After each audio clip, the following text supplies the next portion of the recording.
여러분들 잘 먹고 잘 살고 계십니까? 우리가 흔히 이제 인생을 얘기할 때 먹고 살기가 힘들다 그렇게 이제 얘기할 때가 있습니다.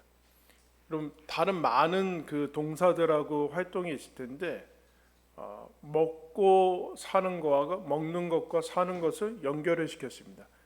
뭐 우리가 여러분들 매일같이 잠을 주무시는데 자고 살기 힘들다 이렇게 얘기하시는 분은 없어요.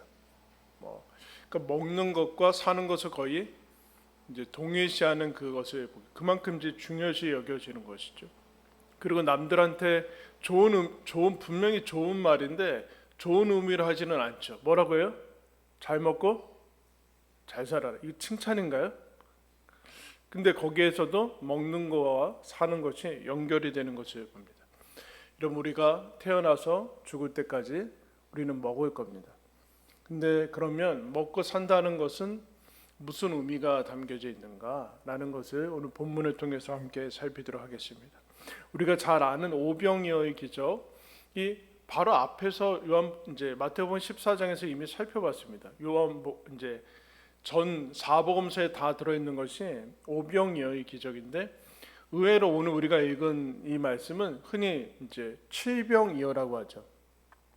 떡 7개에서 칠병이어라고 하는데 바로 앞장에서 오병이어의 기적을 일으켰는데 바로 다음 장에서 다시 예수님께서 칠병이어의 기적을 일으킨 것을 봅니다. 여러분 오병이어와 이 기적은 다른 것입니다. 같은 기적을 이렇게 다르게 기록한 것이 아닙니다. 여자와 어린이 외에 우리가 이거 어린이 주일 때 살펴봤는데 4천 명이 먹었고 5천 명이 먹었던 오병이어와는 다른 기적입니다. 그래서 여러분 근데 이 기적으로 인해서 무엇이 달라졌습니까? 이들이 먹은 음식은 뭐야? 특식이에요? 그렇지 않죠. 그냥 갑자기 그 떡과 물고기 생선인데 특식이 아니라 평범한 사람들이 먹는 보통 식사죠. 하나님께서 예수님이 기적을 통해서 갑자기 진수성찬과 산의 진미를 갑자기 차리지 않고 그것에서 보통 사람들이 먹는 식사를 여러분 하게 합니다. 매일 먹던 그 밥과 그 반찬을 이 기적을 통해서 먹어요. 별로 특별하지는 않습니다. 그런데 달라진 점은 이것이 식재료나 식량이 없는 상태에서 배고픔에서 배부름으로 바뀐 것입니다. 근데 그 결과만 보고서는 특이하진 않습니다. 그러나 어쨌든 이들은 먹었습니다. 하나님께서 우리에게 매일 밥을 먹고 살도록 만드셨습니다. 그럼 왜 그런 일들을 하게 하셨는가? 왜 먹고 사는 것에는 하나님의 어떤 뜻이 담겨져 있는가라는 것이 오늘 기적을 통해서 하나님께서 얘기하시고자 하는 것이죠. 우리 함께 한번 따라하겠습니다. 함께 계심. 32절 말씀 보시면 예수께서 제자들을 불러 이르시되 내가 무리를 불쌍히 여기노라. 그들이 나와 함께 있은지 이미 사흘임에 먹을 것이 없도다.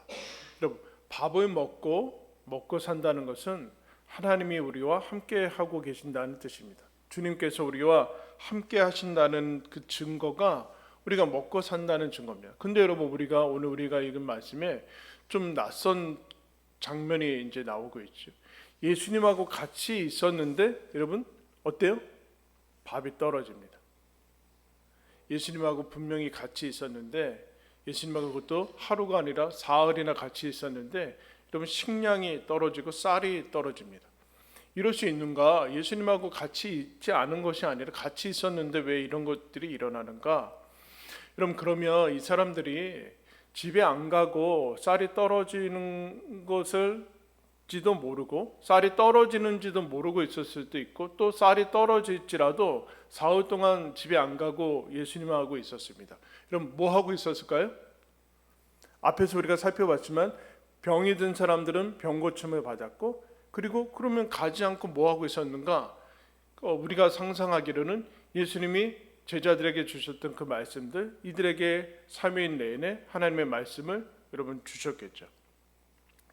여러분 우리나라도 우리도 이제 캠프 가는데 이제 하나님 안에서 신앙이 자유롭지 않고 어렵게 믿고 있는 그런 나라들 그리고 좀 그랬을 때는 캠프가 만약에 열린다 그러면은 3일 내내 2박 3일 내내 여러분 성경 공부만 합니다. 왜냐하면 이 기회 말고는 하나님의 말씀을 배우고 그런 기회가 많지 않기 때문에 아침부터 저녁까지 12시간이면 성경책 하나 끝나고 이렇게 갑니다. 근데 우리는 여러분 어떻게 해요? 한 30분 성경 보고 나머지는 다 활동으로 때우죠. 때우는 것은 아니에요. 3일 동안 여러분 뭐 했을까요? 프로그램이나 그런 것이 아니라 예수님의 분명히 말씀을 여러분 들었을 거예요. 이들은 밥이 떨어져 가고 있는데도 집에 가지 않고 주님 앞에 머무릅니다. 쌀이 떨어지고 있는지도 모르고 아마 알았을 텐데 그냥 그대로 있는 것을 봅니다. 주님 앞에 있습니다. 왜요? 이것이 더 밥 먹는 것보다, 밥이 떨어지는 그 상황보다 더 중요한 것인 것을 알았기 때문입니다. 이것이 생명의 근원인 것을 알았기 때문입니다. 여러분도 그러기를 축원합니다. 밥이 떨어지는 거 알아도 예수님하고 함께 있는 것이 내 삶의 어떤 그 재물에 있어서 손해가 나는 걸 알고 있을지라도 예수님하고 함께 있는 이 무리들에게 예수님이 함께 하는 것을 보게 됩니다. 여러분 왜 그럴까요? 이 얘기는 생명이 밥보다 우선한다라는 것을 아주 근본적으로 알려줍니다. 여러분 생명이 있으니까 밥이 필요한 거지 밥이 있은 다음에 생명이 있는 건 아니잖아요. 생명이 있으니까 밥이 필요한 거지 밥이 있어서 생명이 주어지는 것은 아니다라는 거예요. 그 얘기는 다시 얘기하면 생명을 주신 주님이 우리의 밥보다 훨씬 더 소중한 분이다. 더 큰 우선순위다라는 것이죠. 밥이 하나님보다 앞서면 안 된다. 이 사람들이 원래 그렇게 살았을지 모르겠지만 밥 먹는 것은 그러나 여러분 하나님께서 만드신 뜻이죠. 밥 먹는 것은 중요합니다. 먹지 않고서는 살 수 없습니다. 그러나 제일 중요한 것은 아닙니다. 제일 중요한 것은 아니에요. 중요한 거지만 제일 중요한 것은 아니에요. 너희들이 제일 중요한 것은 생명이고 그 생명을 주신 하나님 앞에 있는 것이 중요한 거다. 그래서 때로는 우리는 밥을 뒤로 할 때도 있고 밥을 멈출 때도 여러분 있습니다. 예수님께서 이 마태복음 4장에 40일 동안 금식하신 다음에 첫 번째가 하는 말씀이 사람이 떡으로만 살 것이 아니라 하나님의 말씀으로 산다. 그렇게 얘기를 하죠. 여러분 이스라엘이 출애굽한 다음에 광야에서 의도치 않게 40년 동안 광야 생활을 합니다. 거기서 농사도 짓지 않고 목축을 한 것이 아니에요. 어떻게 여러분 먹고 살았습니까? 하늘에서 만나라는 마치 하얀 백설기 같은 그런 떡으로 찔 수도 있고 구울 수도 있는 그 하얀 만나가 여러분 내렸어요. 하나님이 40년 동안 안 먹어도 살 수 있게 하신 것이 아니라 하늘을 여셔서 매일같이 그 만나를 주셨는데 그러면서 그러면 만나를 왜 주셨는가? 신명기 8장에 이렇게 설명합니다. 너의 하나님 여호와께서 이 40년 동안에 내게 광야 길을 걷게 하신 것을 기억하라. 이는 너를 낮추시며 너를 시험하사 내 마음이 어떠한지 그 명령을 지키는지 안 지키는지 알려하려 하심이라. 너를 낮추시며 너를 줄이게 하시며 또 너로 알지 못하며 내 조상들도 알지 못하던 만나를 너에게 먹이신 것은 사람이 떡으로만 사는 것이 아니요 여호와 입에서 나오는 모든 말씀으로 사는 줄을 내가 알게 하려 하심이라. 그럼 무슨 얘기예요? 하나님 말씀이 소중하다는 것을 뭐로 얘기했대요? 십계명이 아니라 밥으로 얘기하셨대요, 여러분. 밥을 먹으면서 밥이 소중하고 그래. 밥 안 먹으면 큰일 난다. 그게 아니라 밥을 먹으면서 너희들은 밥으로는 살 수 없다. 하나님의 말씀으로 사는 것이다. 그래서 여러분 만나를 가시적으로 하늘에서 내리게 하세요. 근데 땅에서 거두죠. 이스라엘 백성이 이 매일같이 먹는 밥을 통해서 이거는 우리가 얻은 것이 아니라 하나님이 주신 것이다. 즉 우리는 밥을 먹고 산다는 것은 하나님이 우리와 함께 계시다는 것이다. 이것을 기억해야 된다. 우리는 밥으로 사는 것이 아니라 하나님으로 인해서 산다라는 것을 매일 3번씩 여러분 확인을 하라고 만나를 주시는 거예요. 밥을 주시는 거예요. 밥을 하나님으로 바꾸지 말아라. 그런데 여러분 하나의 경고가 나옵니다. 그 다음에 너희들이 그 땅에 들어가면 너가 먹어서 배부르고 아름다운 집을 짓고 거주하게 되며 내 소와 양이 번성하며 내 은금이 증식되며 내 소유가 풍족하게 될 때 내 마음이 교만하여 내 하나님 여호와를 잊어버릴까 염려하노라. 이렇게 이제 가나안 땅에 광야에서 얘기하는 거죠. 가나안 땅에 들어가면 풍족해지고 그럴 때 하나님을 잊어버릴까 주의해라. 잊어버린다는 것이 무엇일까요? 이 밥 이거 내가 얻어서, 그러면서 이렇게 너가 마음에 이르기를 내 능력과 내 손의 힘으로 내가 이 재물을 얻었다 말할 것이라. 내 하나님 여호와를 기억하라. 그가 내게 재물 얻을 능력을 주셨습니다. 여러분, 우리는 농사를 짓지 않죠. 대부분 돈이라는 그 화폐를 통해서 교환을 합니다. 그러면은 우리가 어떤 착각을 가지게 되는가? 이 돈을 내가 땀 흘려서 일했기 때문에 내 스스로 식량을 확보하고 내 스스로 인생을 살아갈 수 있다라는, 즉 내 인생의 주인과 내 능력으로 살아갈 수 있다라는 착각에 빠진다. 그때 조심해라. 하나님이 너에게 모든 것을 주신 것이고 그 능력도 주신 이유는, 먹고 살게 하신 이유는 하나님께서 너희들이 하나님이라는 사실을 잊으면 안 된다. 사람이 떡으로만 사는 것은 아니다. 돈만 확보된다고 사는 것이 아니다. 하나님의 말씀으로 사는 것이다. 예수가 생명이다. 예수 그 다음에 밥이다. 이 순서를 지켜라. 그리고 리차드 포스터라는 사람이 이런 얘기를 합니다. 음식을 안 먹은 게 아니라 예수님을 먹고 마시는 것이다. 여러분, 이 사람들이 3일 동안 음식이 줄어들면서 밥을 못 먹었어도 예수님을 먹고 여러분 마셨죠. 여러분, 하나님께서 우리를 이 땅에 태어나게 하셨으니 여러분 죽을 때까지 우리는 먹을 겁니다.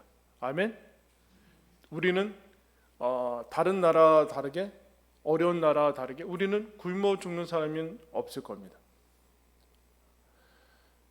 지금 무슨 얘기인가? 우리는 죽어서 그 생명이 끊어져서 밥을 못 먹지, 여러분 밥을 못 먹어서 죽는 사람은 별로 없을 것입니다. 무슨 얘기일까요? 하나님께서 우리를 이 땅에 살게 하시는 동안 우리를 끝까지 먹이실 겁니다. 먹고 살 걱정은 여러분 하나님께서 하신다라는 것입니다. 왜냐하면 우리 아버지이기 때문에 그렇습니다. 여러분 먹고 살고 계십니까? 그것은 하나님께서 우리와 함께 하고 계시는 증거입니다. 주님이 여러분과 함께 하고 계시니까 너희도 하나님으로 인해서 살아가는 것을 기억해야 된다. 여러분, 먹고 사는 것의 두 번째 의미는 무엇일까요? 한번 따르겠습니다. 불쌍히 여기심. 32절 아까 보시니까 이렇게 얘기하고 있습니다. 후반절에 그들이 나와 함께 있은지 이미 사흘임에 먹을 것이 없도다. 길에서 기진할까 하여 굶겨 보내지 못하겠노라. 그 앞에 뭐라고 그래요? 내가 무리를 불쌍히 여기노라. 여러분, 지금 상황은 어떤 상황입니까? 광야, 허허벌판이죠. 뭔가를 얻을 수 있는 상황은 아닌데, 무리는 이제 여자와 어린이 외에 4,000명이니까 뭐 엄청 많겠죠. 10,000명이 넘었을 거예요. 근데 식량은 없는 상태입니다. 그리고 집이 가까우면 좋은데 이미 굶주려서 집으로 돌아가다가는 아주 어려운 일이 생길 수 있는 그런 그 사면초가의 상황이죠. 근데 이 상황에서 어떻게 먹을 수 있는가? 불가능한 얘기를 이제 하고 있습니다. 불가능한 얘기. 이제 제자들한테 식량이 얼마 있느냐라는 것을 확인하기 위해서 물은 것이 아니란 거죠. 망했다는 이런 상황이 여러분 우리가 살다 보면은 망한 상황이죠. 망한 상황, 끝난 상황, 불가능한 상황인데 주님께서는 뭐라고 얘기하시는가? 이런 상황이 기적이 일어날 최적의 상황이다. 최악의 상황이 아니라 이 상황이야말로 인간이 할 수 없는 그 모든 것을 갖췄기 때문에 최적의 상황이다. 언제나 기적은 이런 상황에서만 일어난다.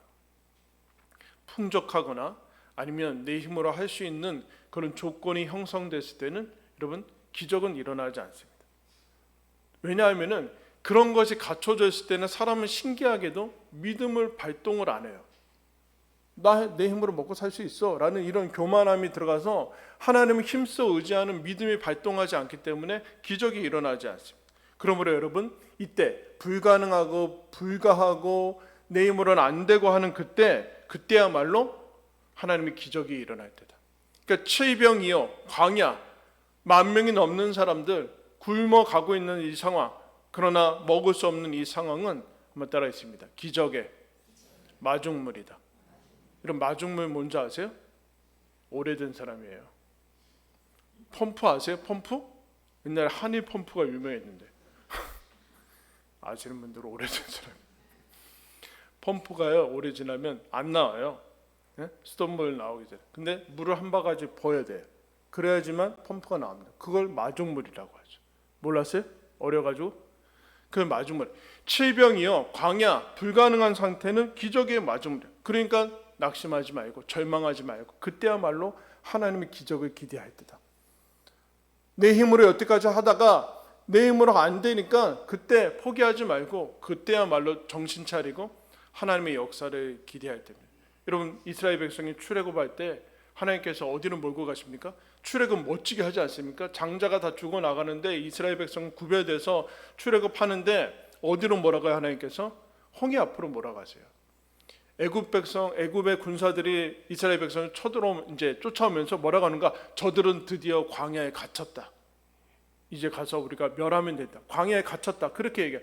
그 이스라엘 백성도 그 애굽의 군사들이 막 뒤로 오고 앞에는 홍해 바다니까 두려워하면서 모세한테 뭐라고 합니까? 왜 우리를 매장지가 없어가지고 무덤이 없어가지고 여기 와서 죽게 하냐? 애굽에 매장지가 없어가지고 여기 광야에서 죽게 하느냐? 막 심히 떨고 그러죠. 그때 모세가 여러분 유명한 말을 하죠. 출애굽기 14장에 너희는 두려워하지 말고 가만히 서서 여호와께서 오늘 너희를 위하여 행하시는 구원을 보라. 너희가 오늘 본 애굽 사람을 영원히 다시 보지 아니하리라. 여호와께서 너희를 위하여 싸우시리니 너희는 가만히 있을지어다. 너희는 두려워하지 말고 가만히 있어라. 왜냐하면 하나님께서 일하실 것이다. 그러면서 하나님이 모세한테 그래. 너 왜 기도하고 있냐? 기도할 때가 아니다. 지팡이 치고 명령해서 앞으로 가라. 그렇게 해요. 기도하지 마라. 명령해서 지팡이 치고 앞으로 가라. 그래. 이런 바다를 앞으로 가래야. 그 명령에 모세가 지팡이를 치니까 마른 땅이 생기고 그 길로 여러분 걸어가죠.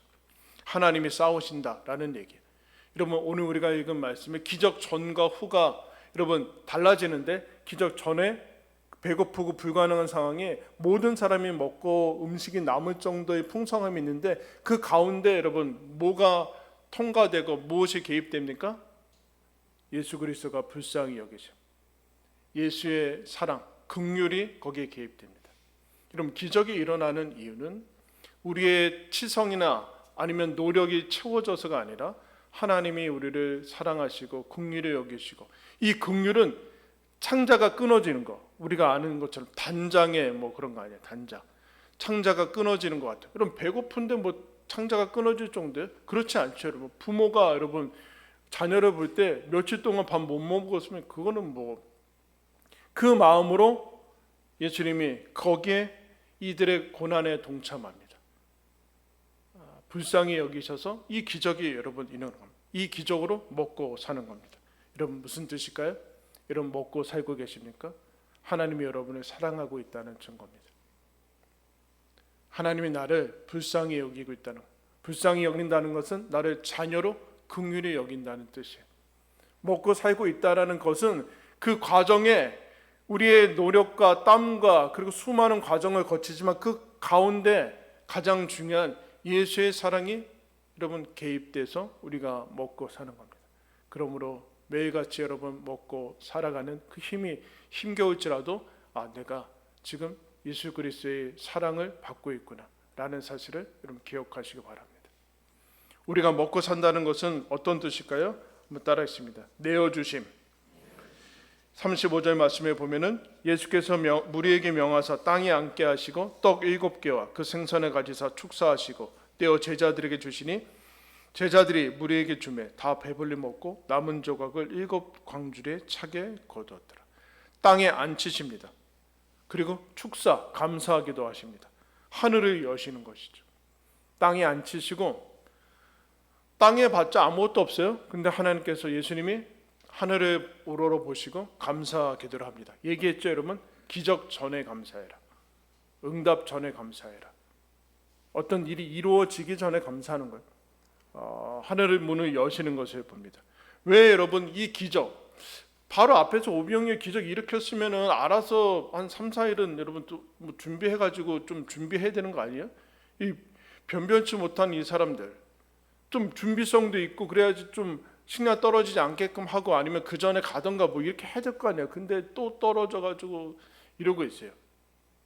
근데 예수님이 거기에 신경 쓰지 않으시고 기적을 일으키서라도, 다시 기적을 일으키서라도, 하늘을 여서라도 뭐라고 합니까? 길에서 기진하게 보낼 수는 없다. 이렇게 내가 이 사람들이 지금 굶주렸는데 기진맥진한 상태에서 집으로 돌려보낼 수는 없다. 배불리 먹게 돌려보내십니다.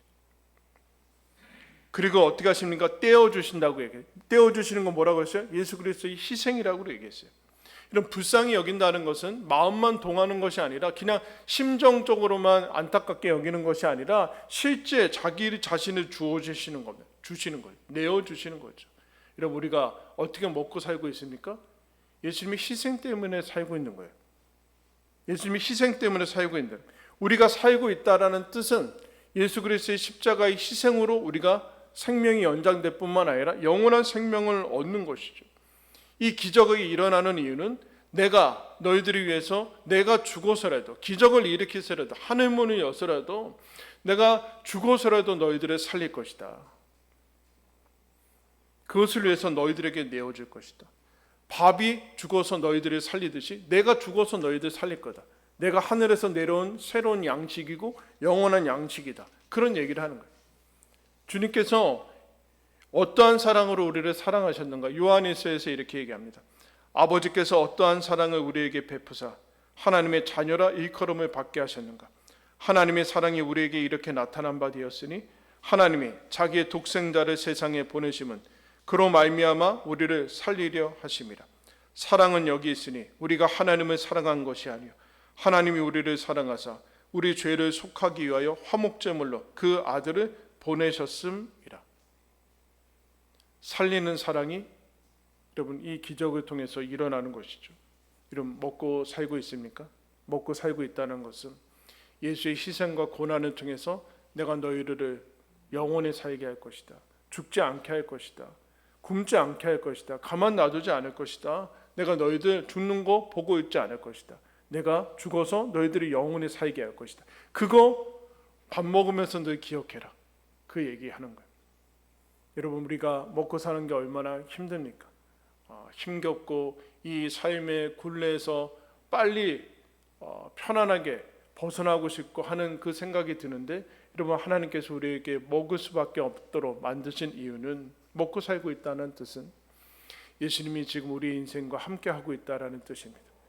우리의 고통에 동참하시고, 그리고 그뿐만 아니라 매번 우리가 먹고 있다는 것은, 먹고 산다는 것은 예수님이 우리를 사랑하고 있다는 뜻입니다. 그뿐만 아니라 우리가 먹고 산다는 것은 우리가 영원히 죽지 않고 예수로 인해서 영원히 산다라는 것을 확인시켜 주는 것입니다. 그러므로 여러분, 먹고 사는 그 삶이 하루하루 계속해서 진행될 때 이것이 우리를 향한 하나님의 뜻인 것을 오늘 말씀을 통해서 여러분 기억하시고 또 기쁨으로 하루하루 살아가시기를 예수님의 이름으로 축원합니다. 기도하겠습니다.